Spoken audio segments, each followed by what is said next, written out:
Question number 24। X की value ये दे रखी है और इसकी वैल्यू निकालनी है। देखो एक्स को रेशनलाइज करो और एक्स की वैल्यू जहाँ जहाँ एक्स लिखा है वहाँ पुट कर देंगे। कैसे करेंगे देखिए। सबसे पहले आप इसे रेशनलाइज करिए। कैसे करेंगे? मल्टीप्लाई करेंगे ऊपर और नीचे 2+√3 का। ठीक है, जब इसकी मल्टीप्लाई 1 से करोगे तो क्या आएगा? 2+√3। और जब इसकी इससे करोगे तो देखो ये लिखा है a minus b a plus b, तो क्या होगा? A square minus b square. तो a की जगह क्या है? 2 उसका स्क्वायर और -√3 का स्क्वायर। ठीक है, अब देखो इसको सॉल्व करोगे तो 2+√3 तो एज इट इज आ जाएगा और अपॉन 2 का स्क्वायर क्या होता है? 4 -√3 का स्क्वायर 3, यानी कि सब्ट्रैक्ट करोगे तो 1 बचेगा डिनोमीटर में, जो कि लिखना जरूरी नहीं है। तो आपका ये आया रेशनलाइज होकर। ठीक है, अब देखो वैल्यू किसकी पूछ रहा था? ये पूछ रहा था x³ -2x² माइनस का 7x और प्लस का 5, इसकी वैल्यू पूछ रहा है। तो देखो x क्या है वो इधर लिखो, x जो है उस पर पावर 3 कर दो, तो x का वैल्यू रेशनलाइज होकर क्या आया है? 2+√3। फिर क्या है? माइनस, फिर 2 लिखा है, फिर आपको x का स्क्वायर करना है, तो x आपका यही है कितना? 2+√3। फिर क्या है? माइनस, फिर क्या है? 7 और फिर से x यही है आपका 2+√3 और फिर क्या है? प्लस और फिर 5 है।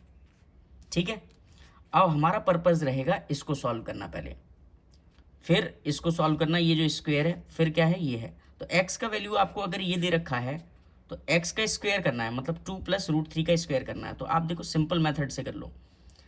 आपको 2+√3 का स्क्वायर करना है। तो देखो स्क्वायर में पावर 2 है, तो आप इसको 2 बार लिख सकते हो ब्रैकेट को, है ना? 2 बार लिख सकते हो। अब मल्टीप्लाई करना मैंने कैसे सिखाया है, इसकी इससे मल्टीप्लाई करो तो क्या आया? 2 2 4। फिर इसकी इससे करो तो क्या आएगा? 2√3। फिर देखो इसकी इससे करोगे, इसकी इससे करोगे, इसकी इससे करोगे तो क्या आएगा? प्लस का 2√3। और जब इसकी इससे करोगे तो क्या आएगा? 3। तो सॉल्व होके क्या आया? 4 + 3 7 और 2 2 4, यानी कि 4√3। तो आपको इसका स्क्वायर ये है। ठीक है, देखो ये तो माइनस का 7 ब्रैकेट 2+√3 तो एज इट इज है। ठीक है, और इसको सॉल्व करके क्या आया? देखो -2 ऐसे ही रखा मैंने, और इसको सॉल्व करके क्या आया? वो अभी लिख दिया हमने कितना, वो ब्रैकेट में लिख दो 7 + 4√3। ठीक है, इसी तरीके से आपको क्या करना है? इसका क्यूब करना है। देखो इधर मैं रफ में कर देता हूँ।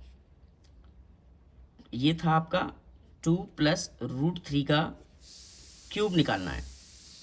तो देखो इसको हम 3 बार लिख सकते हैं, 2+√3, फिर 2+√3 और फिर 2+√3, ऐसे लिख सकते हैं। और देखो इन दोनों की मल्टीप्लाई करके क्या आया था? 7 + 4√3 आया था, यानी कि 7 + 4√3 आया था इनको सॉल्व करके दोनों को, और एक ब्रैकेट ये बचा। तो अब आप सिंपल फिर से मल्टीप्लाई कर सकते हो। कैसे? इसकी इससे करो, 7 2 14। इसकी इससे मल्टीप्लाई करोगे क्या आएगा? प्लस का 7√3। फिर इसकी इससे करो तो 2 4 8√3। और जब इसकी इससे करोगे किसकी?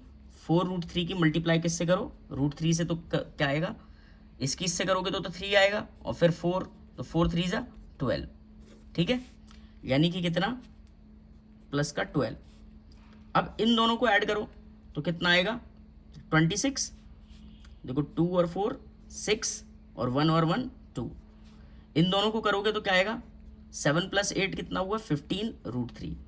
तो कहने का मतलब ये है इसका क्यूब ये आया। क्लियर? तो हम देखो वही कर रहे हैं। इसकी जगह क्या लिख देंगे? ये चीज़ 26 + 15√3।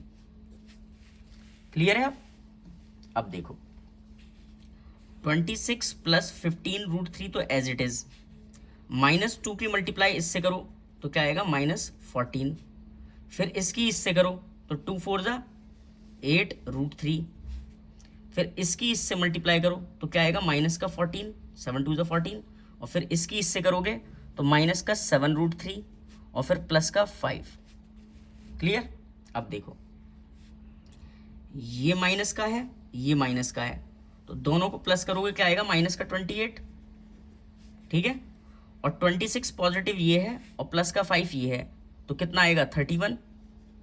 ठीक है, दोनों को माइनस करोगे क्या आएगा? 3। तो इन सबको माइनस करके तो 3 आया कांस्टेंट टर्म को।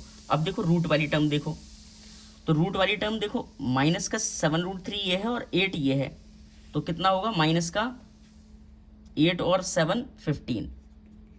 ठीक है, और देखो प्लस का 15 ये रहा 15√3, तो इससे एक कैंसिल हो जाएगा, तो आपका सिर्फ आंसर 3 बचा है। ठीक है, आई होप आपको समझ में आया होगा सही से। चलते हैं अब नेक्स्ट क्वेश्चन पर।